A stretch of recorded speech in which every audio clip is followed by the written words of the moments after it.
Recognize Mr. Murphy. Gentleman from Pennsylvania is recognized for an opening statement. Yes, thank you, Mr. Chairman. On December 11, 1941, despite some warnings of what was to come, and despite seeing clear planes flying towards Pearl Harbor, we slept. As the Korean War started, an intelligence lapse also meant that South Korea was overwhelmed. And when the Marine barracks in Lebanon were bombed, it occurred in the midst of dozens, perhaps hundreds of warnings that something was about to occur.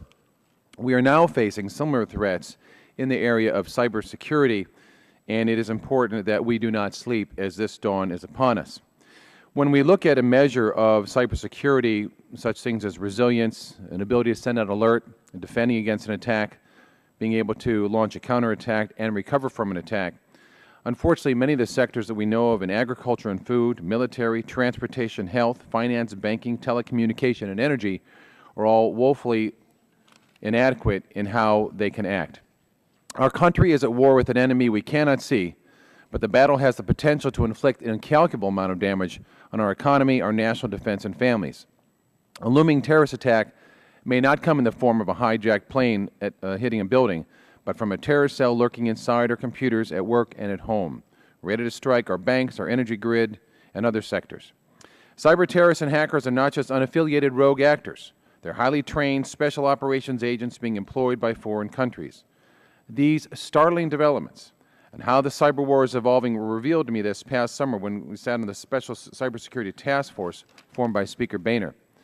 These threats from abroad can manifest themselves in mysterious ways. Consider the potential weaknesses in our national security when the Marine Corps, Air Force, Federal Aviation Administration, and Federal Bureau of Investigation purchased counterfeit Cisco products that originated in China.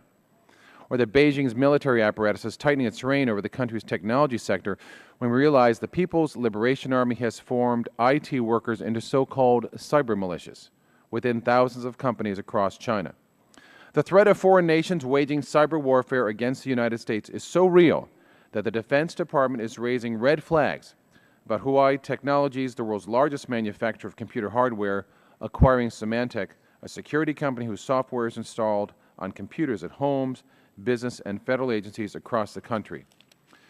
We have to make sure that we are on alert for all levels of cybersecurity and following the IT purchasing line all the way through, as well as monitoring software and people's access to our computers.